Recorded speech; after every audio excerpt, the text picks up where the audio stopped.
we're talking today about risk and reward, and specifically about women and our relationship to risk, especially in business. And what lessons can we learn from Caribbean women in particular around entrepreneurship, risk, and reward? So let me just start a little bit with my own risk taking and my decision to leave the Branson Center. I actually, in 2019, for most of 2019, I had no thoughts of leaving my job. I really loved leading the team. I loved our mission of empowering entrepreneurs and helping them to scale up through capital and training. And it wasn't until I went on a trip to Spain in May of 2019, that something started being birthed inside of me, this compelling feeling that I had to shake up my life and do something different. I had lived in Spain in college in my third year for a full year in college. And in 2019, it was the first time I had been back to Spain since leaving in 2004. So 15 years had gone by. And Spain, when I went back there, it was my happy place. I was filled with life and joy and energy, the food, the culture, the flamenco, the music, the people, the art, the architecture. I loved it. And so I realized that being in my job, I was kind of in zombie mode, right? Work, home, gym, work, home, gym. And I actually wanted to feel life again. And this speaks to my personal core values, which when I stepped into a leadership role at the Branson Center, I had to step away a little bit from some of those core values, my number one value being freedom. So I wanted that location independent life again. And in fact, I had planned to move back to Spain this year. I was going to move in March, and then the pandemic hit. So that was kind of the beginning of me stepping out from a traditional career path into an entrepreneurial path. And then, of course, over the last 7 years that I had been at the Branson Center working with entrepreneurs, I had time to really think about what business model would I use for my own venture, and what opportunity do I see and what space do I want to step into that would give me the life and give me the core values that I wanted of freedom, time, wealth, and location independence. And so I happened upon and decided to pursue the coaching and course model.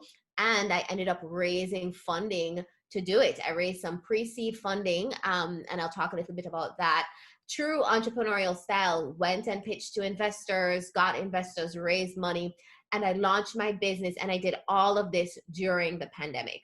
So talk about risk, right? Right as I stepped out of my nice, safe, cushy job, my glamorous job, right as I stepped out of that into becoming an entrepreneur, right in the middle of raising funding, the pandemic hit, which created a whole other level of risk and decision-making with risk. And I was able to close on my funding round and launch my business in April. And the funds hit my account in May during 2020. So I want to talk about what my own journey looks like with risk and reward, as well as what we're seeing more broadly with women entrepreneurs in the Caribbean and what risk and reward looks like there. So this is a quote that I kind of came up with because this entire year has been me living with low-grade anxiety. So there was anxiety when the pandemic hit. There was anxiety when, will I raise the money or won't I raise the money? There's anxiety with, will I grow my business and meet my targets that I've set with my investors?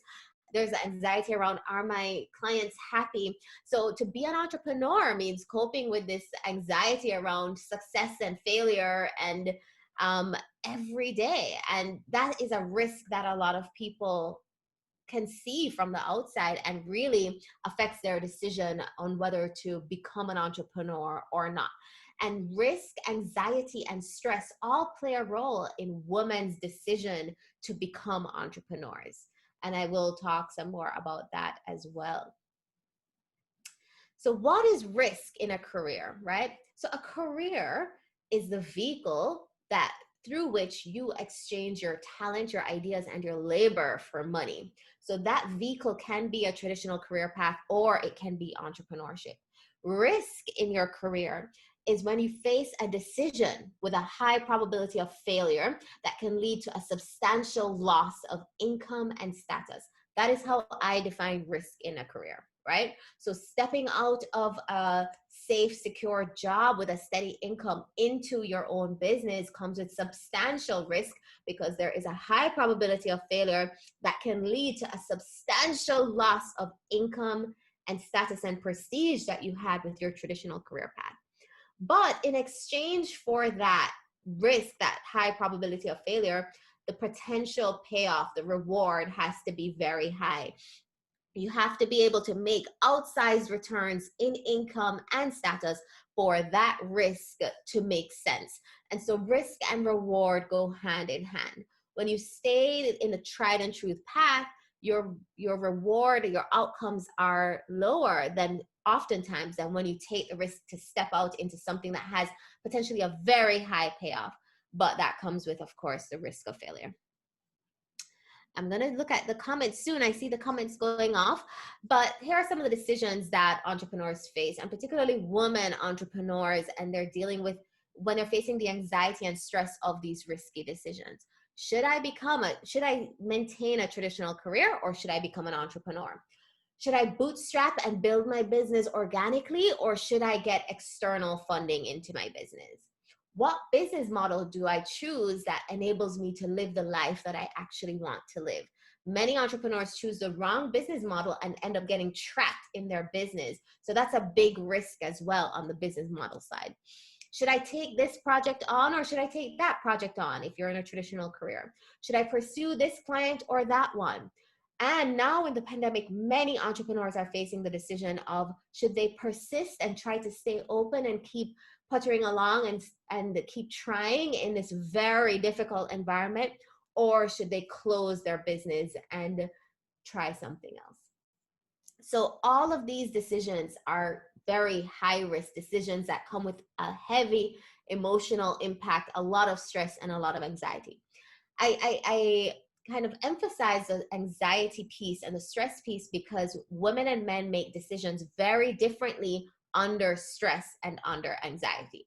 Studies have shown that under stress, men take more risks, so they become more risk-seeking, and women take fewer risks under stress. So this stress level in relation to these different decisions really determine the outcome, the difference in the outcome between women and men in terms of risk and outcomes. Okay, I see a lot of questions in the chat. So I'm going to get into the research behind risk and reward and women, and particularly how it relates to Caribbean women entrepreneurs. But let me just jump into the chat a little bit. So Carlota from Honduras, Vanessa from Trinidad. Okay, awesome. All right, great. Okay, so here are some of the research behind women in business and management. The International Labor Organization did a study on women in business and management and found that Jamaica has the highest percentage of women managers in the world at close to 60%. 60% of all managers in Jamaica are women. Jamaica is very unique in that regard. In fact, the top three of the top 4 countries in the study are from the Caribbean. Jamaica was number 1, Colombia number 2, Bahamas was 3rd, and Barbados was 4th. So you can look up this study, International Labor Organization. Also from the Caribbean, Dominican Republic had the highest percentage of women in senior roles at 55.8% in senior executive positions. So the Caribbean overperforms on women in management, in corporate management roles, right? To a high degree. The Caribbean leads the world in terms of gender representation at the management level. However, when you look at the very top positions, companies listed on the Jamaica Stock Exchange, these ratios change dramatically. On the main market, this is our largest stock exchange with the largest size companies by revenue and capitalization. On our main market, less than 5% of the companies listed have a woman CEO. I think the number was 4 out of 70 companies. Crazy. On the junior market, which is smaller cap companies, less than 7% of the companies listed have a woman CEO. And in terms of board composition, it's a little bit better, but it's less than 10% women on boards on the Jamaica Stock Exchange. Now, if we look back at this figure, 60% of managers in Jamaica are women. 5% of listed companies have a woman CEO. What causes that massive gap? That is a massive ceiling that the women managers are coming up against. They're not able to break through above the management level. At the Branson Center now, let's look at the entrepreneurial data. So we have over 200 entrepreneurs in our pool at the Branson Center. And when we were focused on early stage companies with revenues less than 100,000 US dollars per year, it was roughly a 50-50 split between men and women entrepreneurs. So Michelle had opened with that great statistic that 43% of small businesses were woman owned before the pandemic, right? In Jamaica, we saw that below $100,000, 50-50 split between men and women entrepreneurs in Jamaica. However, when we shifted our focus to become more engaged in the venture capital space, we changed our threshold of revenues from 100,000 to 250,000. And that change in revenues showed us that caused a huge change in the gender ratio of entrepreneurs, men and women entrepreneurs, right? It went from 50-50 to 80-20. Above $250,000, 80% of the companies were led by men and 20% by women, which was shocking to us. And it caused us to ask this question, why? Why was there this dramatic difference in terms of size between women-owned businesses? And I'm looking back at the stock exchange numbers, and you see that as the size gets smaller, you see more women in leadership positions. But at the largest companies, men are the ones that are leading. Why is that, right? So let's go with this question of why is that? I'd love to hear your thoughts on why that is. And then finally, we also looked at investors, right? So the ratio of men to women investors. So we had an investor group at the Branson Center. In that deal room, we had 25% women and 75% men. First Angels Jamaica, we have 2 angel networks in Jamaica. First Angels is the most active. It's the largest one. Their split is 20% women, 80% men. Alpha Angels Jamaica was another angel network based in Montego Bay, in the western side of the country. 10% women investors, 90% men. So again, we ask the question, why are women not showing up in these spaces where money is being put at risk? Significant amounts of money being put at risk. And I dug into the research for this presentation, and what I found was that women take fewer physical risks, so risks that would harm their physical bodies, and fewer financial risks than men, but women take more social risks and more relationship and justice related risks than men. So that is a very interesting dynamic, which goes to the core values, the difference in core values between men and women. So let's explore that a little bit more. So I'm going to break here and just take a look at the chat and ask you, Michelle, is there anything in the chat that I should pay attention to at this point? Yes, we have a great question here from Marcia Brandon.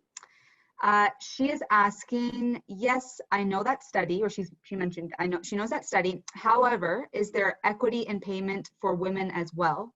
Also, congrats to Jamaican women. I think the why is a combination of reasons, including tradition, experience, lack of money, fear, risk, adverse, etc. Right, exactly. So is there equity in payment for women in Jamaica? That there hasn't been studies done on that. Any evidence I have would be purely anecdotal. So I can't comment. There's been like no data, no studies done on pay equity for women. But anecdotally, 60% of women as managers, it's very hard for me to even compare, because all of the women I know are in kind of managerial positions, and we all as women get paid equally, but I actually don't know what the men get paid. So that's a great question. I'm guessing that there is a pay differential there as well. All right. So let's get into the why. Why do women make decisions that are leading to these different outcomes on size of their businesses and on investing and so on? Okay, so remember the decisions that you face as a woman entrepreneur, traditional career or entrepreneurship, right? So we have 60% of managers are women. They're trying to decide, should they stay in their traditional careers or should they go out and start their own companies?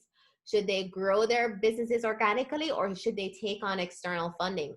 What business model should they choose? What projects should they choose? What clients should they choose? And should they stay open or closed during the pandemic? So these are the decisions now that women have to make.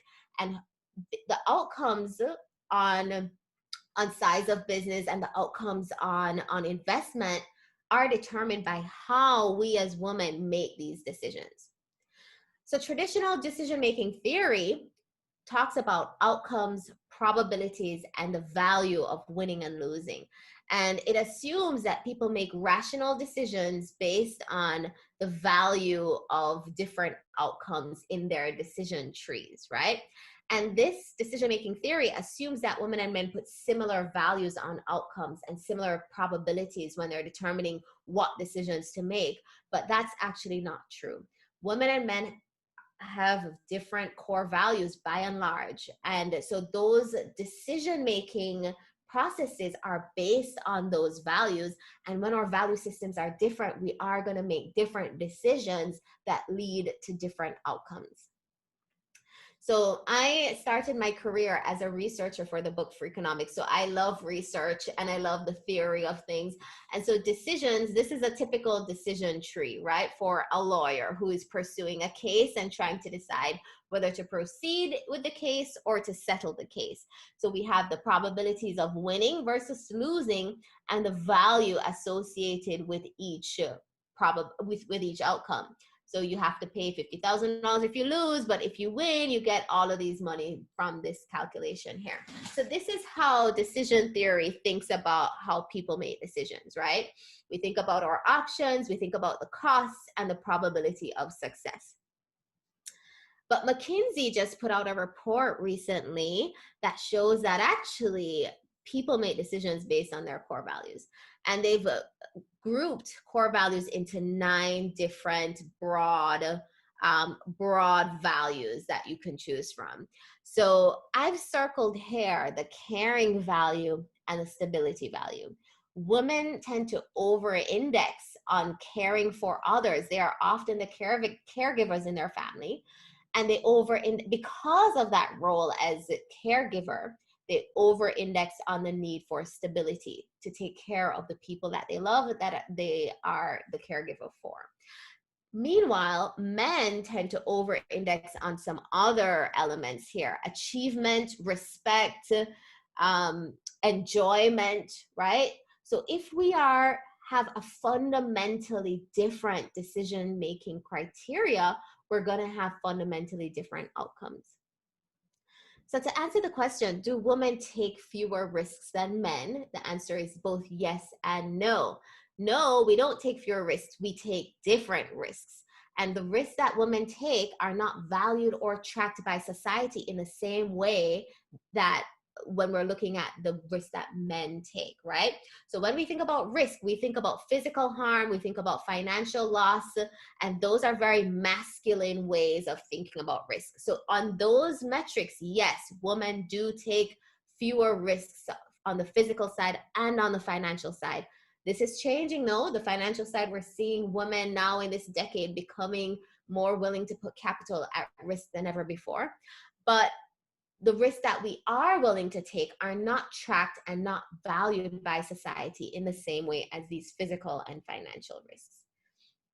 I see the chat going off, so let me just take a break here. Okay, Lawrence. Right, yes, great. So Cyan is here because she wants to enter the business world and wants to gain as much information as she can before she does that. All right, wonderful. So as I think it was Marcia that put it in the chat, there are some hypotheses on why this exists. Why do our core values differ so much? Because our core values feed into our decision-making criteria, which result in the outcomes that we see in the business world and in the investment world. So there are a number of reasons why our core values are different. Historically, women just really joined the workforce in masses in the last 50 years, right? So we are just in the process of accumulating personal wealth as a tribe, as a group. And we're now just in this decade starting to become more philanthropic and thinking more as investors of wealth rather than just accumulating wealth through our work. So we're now more recently joining the workforce. The other reason, the other why the core values are so different, when women remain the primary caregivers in the household, and until that changes, we may not see significant changes in these outcomes in entrepreneurship and risk. And Michelle said it in the opening, in the pandemic, we are seeing more women leave the workforce than ever before. Since we started entering the workforce, the pandemic is causing the women to drop out of the workforce in droves because the demarcation between work and home no longer exists. And with children home from school, the burden of caregiving and working has become overwhelming for women, and they're choosing their families and their children over the working world. And that is a choice we've had to make throughout history. So we need, as a community, to solve that problem in order to engage this highly effective, highly productive part of the workforce in a different way. If we continue working in the same way we've always worked, we're going to lose women. So we have to change the way we work to keep our women, right? Other hypotheses: women seek more safety and more support, more psychological safety, more support. So that's why they value stability so much, because for their children as well, but also personally, also societally, we're cultured to be more of a stabilizing force while the men go out and hunt and gather and take risk. So we're trying to break out of that mold and that conditioning, that social conditioning that has been centuries in the making. And finally, another hypothesis is that women tend to be more philanthropic when they do invest their money. They tend to do it through charitable means and less so through return on investment and investing in businesses. So these are all hypotheses behind this differential, and a lot more work and a lot more research needs to be done to really understand the root causes and how we can shift them to get better outcomes for women as entrepreneurs, as leaders, and as investors as well. Okay, so I've said a lot. Here I'd like to just pause for a minute and get a little discussion going. So Michelle, what's happening in the chat? The discussion is going. So so we have some interesting comments, kind of, I think everyone is kind of processing your first question. And we have Radha Das got back to us and said that she's from Trinidad. And the reason for attending this webinar is to be giving some motivation, some insight as to the way forward during these times. Sean Burke, who is going to be studying at UCW this fall, so happy to have you here in the webinar, said that she's here for a simple reason. She'd like to enter the business world. So I think this is all very valuable information for all of us. And we've had some feedback kind of about, do women take more risks fewer risks than men? And we have some feedback here. Jan Doe said she agrees, but they take more risks, but different kinds of risks. Yeah. Mm-hmm.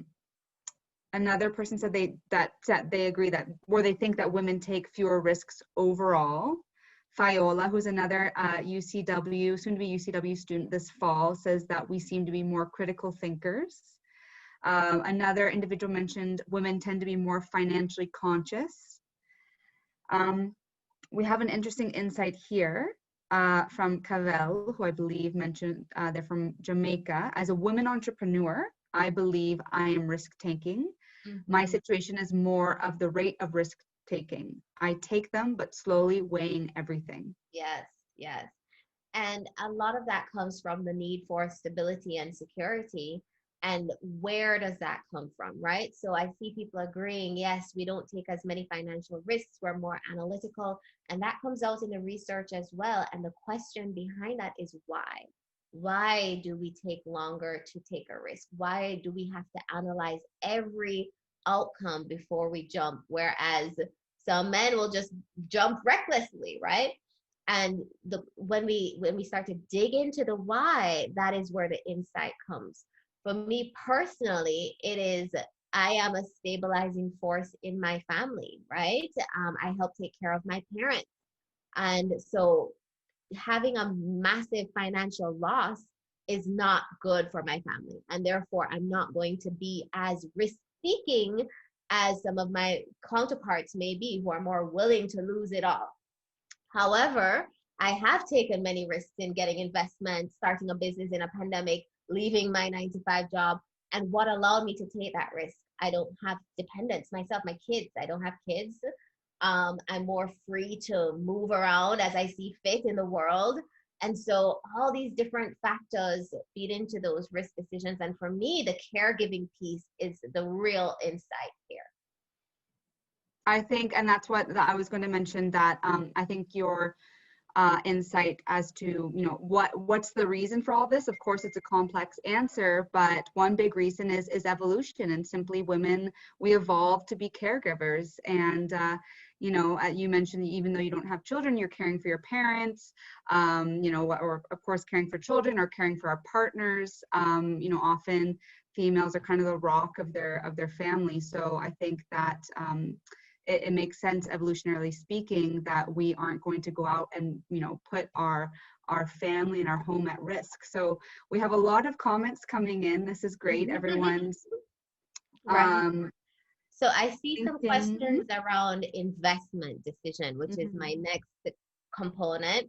And one thing I do want to say is that this is changing, right? The past 50 years of women in the workforce has now meant that men, in some instances, were before the pandemic starting to take a step back and become primary caregivers while women led in the workplace. And we were seeing before the pandemic a shift in these gender identities culturally that was very heartening. And we're seeing where women are making different decisions on marriage and children and career than they were before. So all of these forces come into play here, and we can't discount these cultural gender forces that are at play. So I have a question here. Is now a good time to ask? Well, I want to jump into the financial, Okay, go ahead. investment side, and then we're going to take all of those questions. Lovely. All right. Okay. So on the investment side, I saw someone bring this up. There is a disparity between men and women entrepreneurs who seek funding. So at the Branson Center, we saw even amongst the entrepreneurs that came through our program, there was more hesitation amongst the women entrepreneurs to seek funding than there was for the men. And there are a number of reasons for this. One is the pool of investors is dominated by men in the Caribbean, as we saw on the earlier slides. And elsewhere, right? It's the same in the US, it's the same all over the world. The investor pool is dominated by men. What does that mean? This creates a very different experience for women who are going through the investment process. That process of pitching and asking and negotiating and aggression and competitiveness, those are all very male dominated traits. So the investing experience itself is something that turns women off, where they don't even want to go out and seek investment if they're going to come up against a lot of men who are going to be very aggressive towards them and their businesses, right? So that experience actually turns women off from seeking external funding. The other reason that we're seeing this differential is there's a low trust environment in the Caribbean between entrepreneurs and investors in general. So in that low trust environment, who benefits from that, right? Where if we're seeing that culturally women tend to be more relational, more social, more about community, more about trust, a low trust investing environment will not compel women to go out and seek funding either if they're going to have their trust broken. And finally, we're not seeing enough success stories of women who've used funding to scale. funding is such an important part of successful outcomes for entrepreneurs. And when we look at the Jamaica Stock Exchange, which is a funding mechanism, and we see 4% of women CEOs on the Jamaica Stock Exchange, and we see 7% on the Junior Stock Exchange, we're not seeing enough success stories of women getting funding and scaling their businesses and going public, and we need to see more of that. The few women pioneers that we do see are just incredible stories that are super inspiring. One of them is my friend Kamala Bennett, who runs the lab in Jamaica. They went public last year and quadrupled her share price in the space of 3 months after going public, and has had huge, like 100% increase in profitability quarter over quarter since she's been public. And that is a young woman, a millennial run business that is listed on the Jamaica Stock Exchange. So stories like that empower other women to think and believe, well, I can go through that process too. It's not too intimidating. It's not too aggressive for me. I want to go through the a similar experience and grow my business to that extent. But we need to find those stories and bring them out more. So my personal experience I'll share with you. I decided to raise $150,000 in pre-seed funding for Soul Career in order to give myself one full year of running it full time and building it into what I knew it could be. And I created a deck. I went through the whole investment experience. I did projections, financial projections, and I bounced the idea off both men and women to test the waters and to see if there was appetite for doing this pre-seed round in Soul Career. What is interesting in that story is that I myself didn't go through the regular investment process of pitching, doing a hard pitch to the angel groups and to the high net worth individuals. I did more of a discussion. What do you think? What are your thoughts on my deck? And to test the waters and see what the appetite was. So that's very interesting from my perspective. And what I noticed personally is that the men who I discussed the idea with offered to invest, while the women offered to connect me with their network. So the women did not offer to invest at the rates that the men did. And I found that very interesting because it mirrors this small percentage of women as investors. And for me, that goes back to the willingness to put capital at risk, right? So there's one thing around the accumulation of capital, whether through your career or as an entrepreneur. And then there's another decision process that goes into putting capital at risk to invest in other businesses and other entrepreneurs to see them grow and become successful as well. And that decision metric to put capital at risk, I find, is much harder for women so far in the region than for men. And another question is, why are women unwilling to put capital at risk in that way? Women are more concerned with the preservation of capital than with growing and putting it at risk and getting that outsized return and reward. Why is that? Again, I'd love to hear your thoughts on why that is. In the end, I did get investment from 3 investors, and they were all men, surprisingly. Right? All men from the Caribbean, Black men who are willing to put their money behind Soul Career because they believed in the entrepreneur and they believed in the business model and the opportunity. And again, I really am so proud and grateful that these 3 men stepped up to the plate in this way. But I'm always wondering, why didn't the woman step up in this way, right?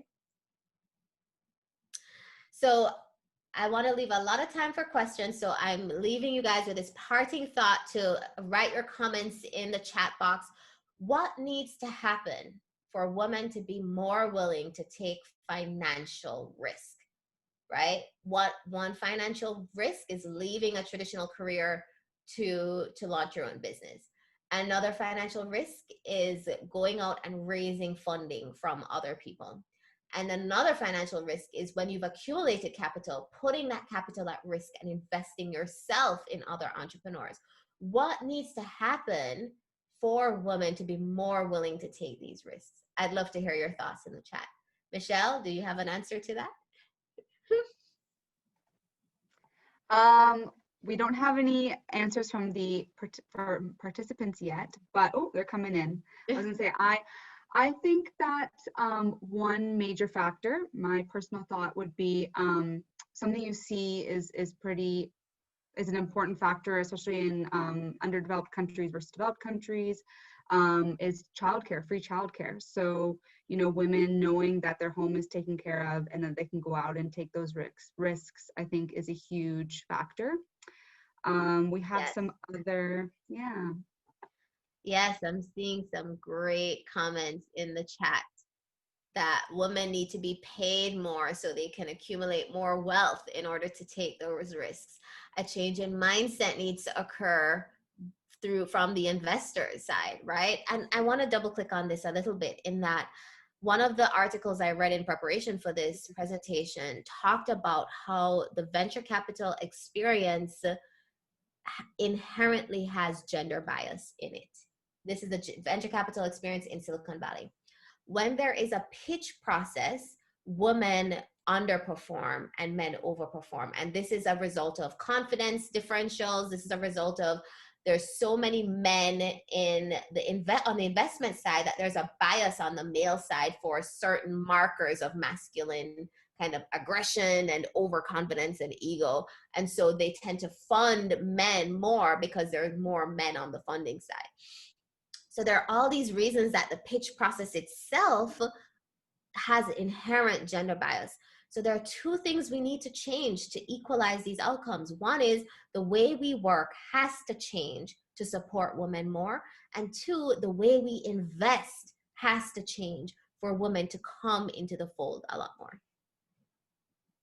Yes, there's a number of really interesting responses coming in. One person mentioned education on entrepreneurship and investment, especially for women starting early on. A number have mentioned that many women don't have as much disposable income as men, so they're not able to invest. So these are all important factors, and of course, safety net has come up as well. You know, making sure that you know there are kind of those social safety nets in case, you know, someone takes a risk and it doesn't work out. Mm-hmm. And I just saw Carla say she needs to get a wife. We need to have wives so that we have the time and focus to put into our businesses. So if we had wives at home, we would be able to do that too. Carla Turnquest is one of our very, very close partners in the Bahamas, and that woman is amazing. She's an entrepreneur, mother, wife. She works, I was talking about working double shifts, she works 4 shifts. Right, yes. So I know you wanted to do kind of a panel discussion here, Michelle. So let's open it up. Let's bring Lawrence back into the fold. Hello, everybody. Hi, Lawrence. Still here. I was listening. Very interesting talk. Really, really interesting. Like, I didn't know some of those. It's crazy, you know, like, I mean, I wanted to ask you a question as well, Lisandra. Like, sure. You said that women like to share, right? Or like share their connections, Yes. Would you consider this as social capital? And it's actually, if you put a value to it, isn't it like really, really valuable? Like in terms of like growing a business? Absolutely. So that network that you have is capital for sure. And women do tend to build more deeper relationships that they cultivate over time. So they tend not to go as broad in terms of networking, but they tend to go quite deep.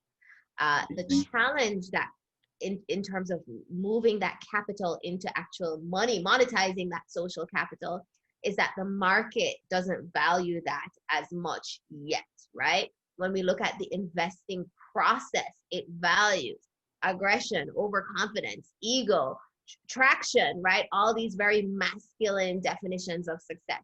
And so we need to change what success looks like in order to bring more women into the fold, I think. Because the way women think, when you look at the data, women in leadership positions lead to higher profitability in companies, right? Mm-hmm. EBITDA is 15% higher when you have more than 30% of your leadership positions filled by women. So this caution, this stability, this security, this analysis that women bring to the leadership sphere actually enables better outcomes, because the risk-seeking behavior of the men combined with the analysis of the woman leads to better decisions overall. So we need to be able to empower women to bring that to the table more. Great stuff. Very well so said. And I many have comments. another. Yeah, I have I'm kind of filtering through the questions here. So I have a question here. I wanted to ask you, Lisandra, from Janine in Barbados. She said, starting a business in a pandemic is high risk, as we've discussed. How do you deal with the anxiety? Oh. Right. So yes, my first quote was that as an entrepreneur, you're dealing with anxiety every day, right? Every day, this is the reality. And I became a Buddhist in 2009. And actually, mindfulness principles have really helped me, because you don't get attached to the thoughts that attack you. So how I think about these anxious thoughts is that these thoughts are separate from me. And the core of myself, I trust myself, right? I trust what I'm capable of doing. And instead of believing the thoughts, I need to bring myself back to center through my routines, mindfulness, stretching, yoga, working out. Working out is so important for your mind, not for your body. And bring yourself back to yourself whenever you feel yourself getting pulled into stress and anxiety. So you have to be very intentional about cultivating those routines that help you to stay centered. Very interesting thing about mindfulness, because would you consider that more of like like something that you will learn from women leaders, like being centered? Because stress is not a new thing. It's been there for a long time, and we always pressure ourselves, right? Being men and women, we always pressure ourselves. But is this more of like something that we can learn from female leaders? This kind of balance, this being centered feeling, Lisandra? Because Great I think question. it's great. Yeah. I think in general, across the board, especially coming out of the pandemic, people have put a much higher value on mental health and the impact that mental health has on outcomes. Mental health meaning management of stress, management of anxiety, etc. Women, what we've done in leadership is bring more openness, more vulnerability, and more authenticity to leadership. We're not as ego driven. We don't have the mask of impenetrability on that many men do, right? Women are more willing to let down that mask and show the real deal. And I think that style of leadership is very much coming into fashion now, because our teams or employees want to feel that connection, and they want to feel a part of a mission that's greater than themselves. And they want to understand, they feel that their leaders understand them and can connect with them as well. Millennials are really driving that shift. And so we see that openness that women bring to leadership is now enabling a conversation around mental health. I don't think that women are less stressed out than men. Women have more responsibilities on the caregiving side, so they cannot leave work at work. They go home, or they are at home, working at home with the kids. They are very stressed out, but they're more willing to talk about what they need to perform better. Is vulnerability a strength? Do you agree? Absolutely, I think so, but Yes. not always. It depends on the culture that you're a part of. So if you're in a very traditional organization that does not value that openness, that is very formal and very kind of cold and needing that separateness, then your vulnerability is not going to be welcomed in that environment. And that is why that is my assumption why you see so few women leading Fortune 500 companies, is because of that formal, traditional, mask up approach that pervades corporate America and corporate Jamaica. And I'm hopeful that the pandemic will change that, which will allow women to come back to the table and say, this is an organization that I can be a part of. The last thing I'll say on this is that women and minorities do not feel a sense of belonging in corporate America, period, right? And that sense of belonging is what people are craving now more than ever from their careers. So if corporate America wants to keep their talent, their women and their minority talent, they need to foster a more open culture where everybody belongs. Very good views, very good views. Questions, Michelle, down there? I have a question from the audience. What do you think has been the most intrinsic thing, whether it be social skills, marketing strategy, etc., that has helped you create and sustain your business? Sorry, I was reading another question while you were asking. So No can you ask that again, Michelle? Yeah. What do you think is the most intrinsic thing, whether it be social skills, a marketing strategy, etc., that's helped you create and sustain your business? Oh dear. Sorry about that. You have me thinking. I think the number one skill that I am trying to cultivate. So I am confident in my strategic skills. I'm confident in my ability to raise funding. I've built a network that has funded me. I'm confident in the business model that I chose. All of those are really important for setting up and sustaining a business. But what you need to make a business work long term is sales. Without sales and profitability, the business is going to die.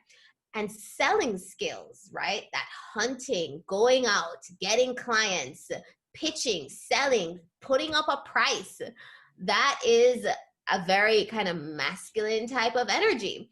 And it's a skill that I have had to learn. I am not strong in sales naturally. So the past year has been me learning how to sell and learning how to sell online in particular.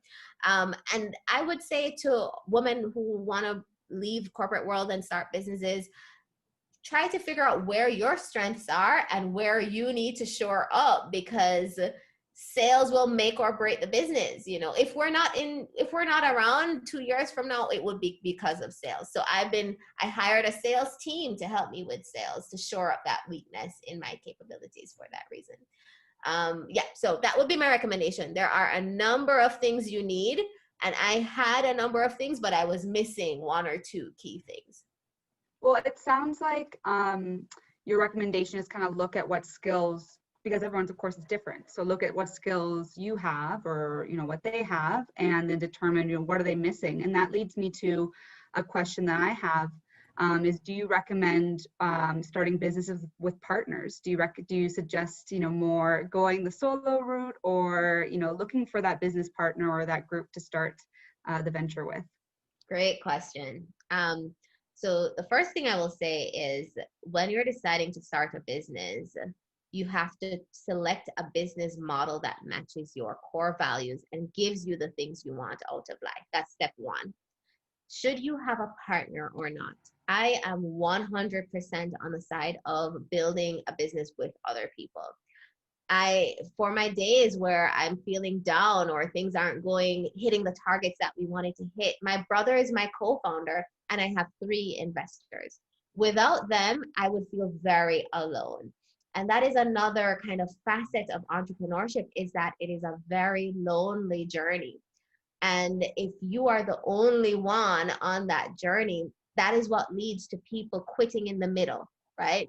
It becomes so hard to sustain on their own that they leave and rejoin a team in the workforce.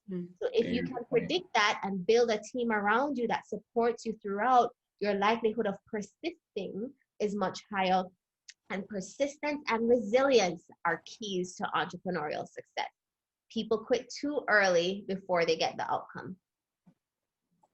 I think that's a very, very good point. And I think that also something that I believe is that individuals can get that support from various places, whether it's, as you mentioned in your case, your brother, family, who's also your business partner, or your investors, or, you know, maybe someone gets it from their family, from their parents, from their partner, you know, that kind of support, or friends to keep going along their journey. Yes.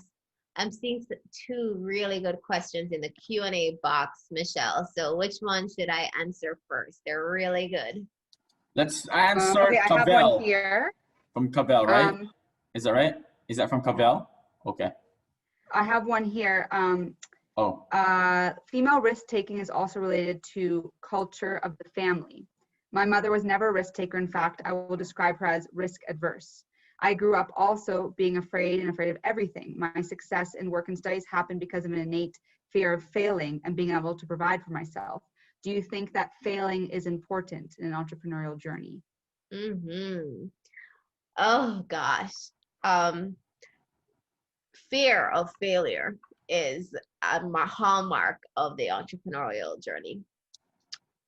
People who have never failed, I don't recommend taking the leap to be an entrepreneur, because that first failure, that entrepreneurial failure where you lose everything, your income, your status, your title, you lose everything and you get marked with failure, right? Which in the Caribbean can be a huge thing. It's a very tough thing to go through. Let's not put any sugarcoating on it. So you need a space where you can have your failures. And this is my personal opinion from seeing hundreds of entrepreneurs go through failure. I recommend, if it's possible for you, to have a space where you can fail, where it's safe to fail, and you can learn how to fail. And then you go out and be an entrepreneur and do the failures on your own, because failure is a muscle. It's a skill. Being able to fail and come back from it, fall down and get up again. Entrepreneurship is about resilience, right?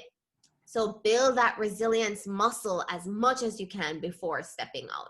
Because if you don't, that first failure will lead to catastrophic emotional repercussions and will send you back into the workforce, and you may never go out again. But if you've learned to fail and bounce back in a safe environment, you're going to be able to withstand the failures that come in entrepreneurship. Inevitably, failures come in entrepreneurship. Great. I have another question here. Oh, I just want to answer have... from Esther. What does a safe space to fail look like? Yeah, good okay. question. Yeah, right? It's a great question. So for me, the Branson Center was a safe space to fail. I built many products and programs in the Branson Center, and I got paid to do that. And I had a great leader and a great team where we were in experimentation mode. So if some things failed and some things succeeded, it didn't harm my personal income or my status or my trajectory. I was able to fail in a safe space. So your career should really provide that safe space, but it depends on the culture of the organization that you're in.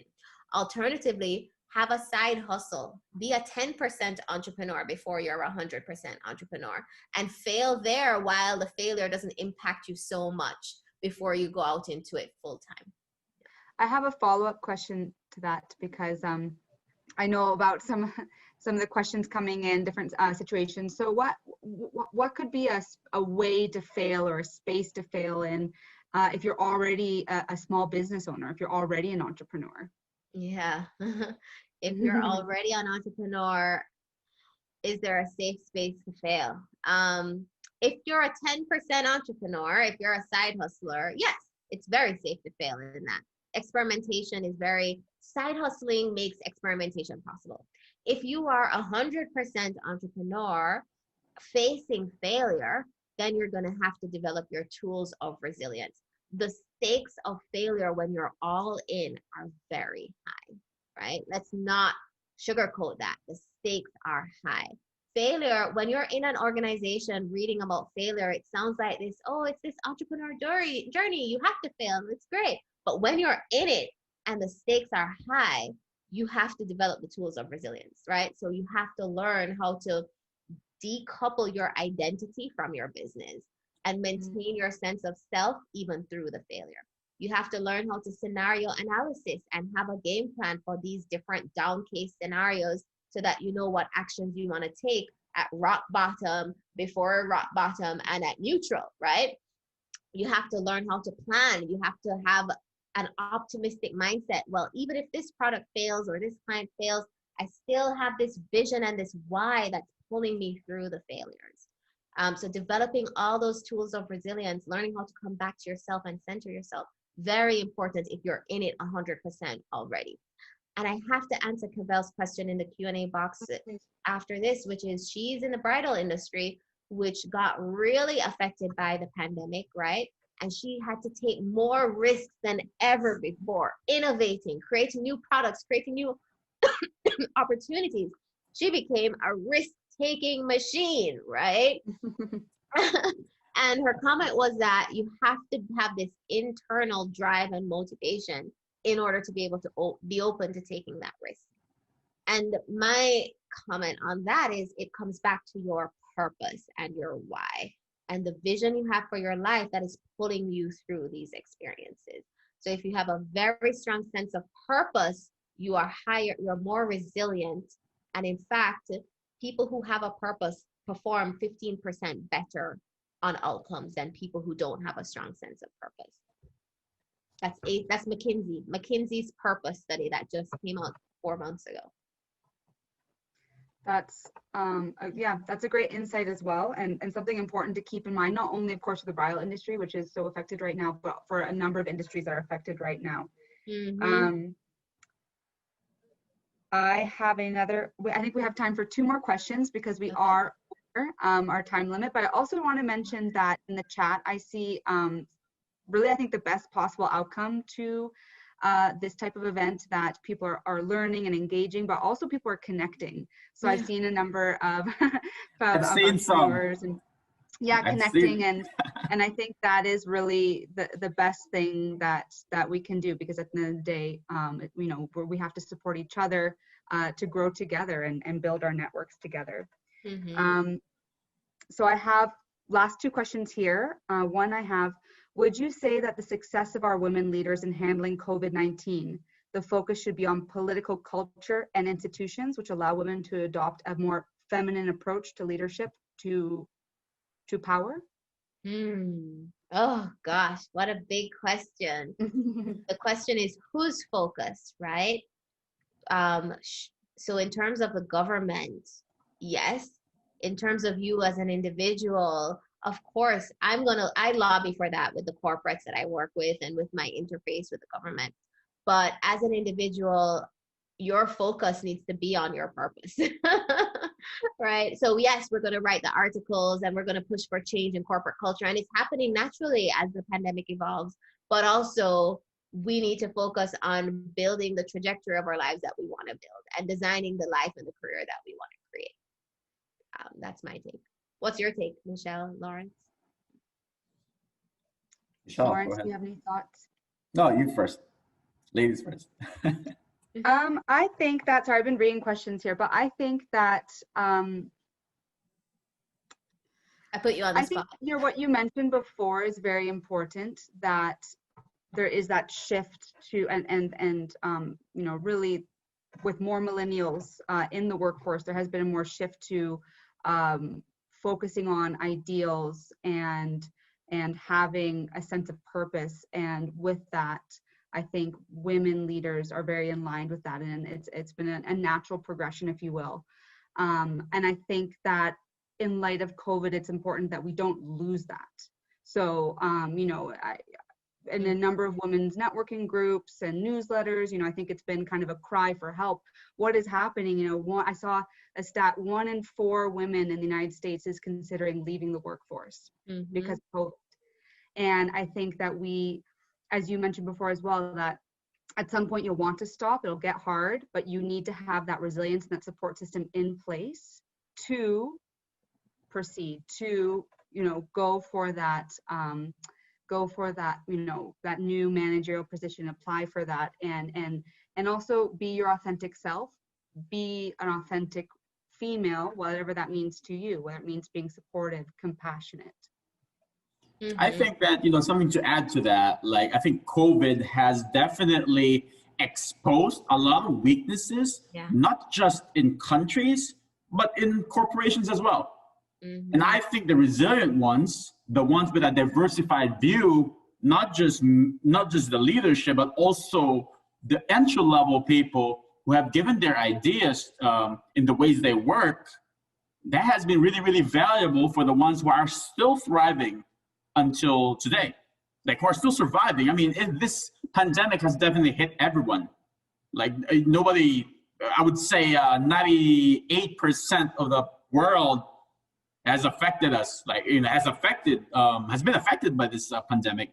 But I think that women in general, women leaders, have that empathy, have that compassion, and have that understanding. And they have provided this kind of, I would say, these are things that are not just taught, right? These are things that you adjust right, you adjust right there and then. And I think that when you apply this in a corporate setting, I would say in a situation of conflict or in a situation of difficulty, it's really valuable. This kind of sharing, when you are able to share, being able to be empathetic and compassionate. These are just, I would say, as you had mentioned, Lisandra, these are like mostly attributes of women, for example. And I think that when you apply that in a workplace that's unforgiving, as people have mentioned the word unforgiving here, like the Caribbean's unforgiving workforce. But yes, definitely, I think it's more of like when you apply this, it definitely helps out. I just want to jump in here before you ask your last question, Michelle, to say that in the comments I saw this and it triggered this comment from you, which is women leaders of countries have outperformed men in the pandemic by far. Jacinda Ardern in New Zealand and Angela Merkel in Germany have outperformed Boris and Trump and all these male leaders who led with their egos, whereas a woman led with the data. And it's really kind of showing us what great woman leadership can do, not just for countries, but for corporations, as you're saying. And it's unfortunate that so many women are thinking about leaving the workforce because of their caregiving responsibilities when the outcomes are better when they're in the workforce. So again, I go back to, yes, we need to change how we work and how we invest, and who is responsible for changing that was the question we were trying to answer. And I think it is leaders, yes, men and women are responsible for that. Men have to help create the space for this change to happen. Absolutely, absolutely. So Michelle, you had one last, Mia Motley in Barbados. Yes, she's been fantastic too. Thank you for that, Marcia. Yeah. Well, there's so many great questions in the chat, but we are now officially over 15 minutes over our time. So my last question is going to be, someone asked, will we be hosting another session like this? Very informative. I'm so happy that, it seems that this session has been very informative for myself. It seems like everyone in the chat agrees. And of course, this session is hosted by University Canada West. And we will be hosting another seminar next week, which will be hosted in Spanish. For those of you, Lisandra, you can come practice your Spanish. And for those of you who speak Spanish, but at UCW, we do host a number of events such as this, not all with the same entrepreneurial focus, but talking about different topics, studies in Canada, business. So we do encourage you to follow us on social media, and we'll be sending you an email after this so you can see how you can get involved with these types of events. Something to add to that, Michelle, like the Caribbean for us is an amazing, amazing region. And we have a lot of these amazing questions, a lot of I would say a lot of exchange of ideas. It's very, very exciting for us.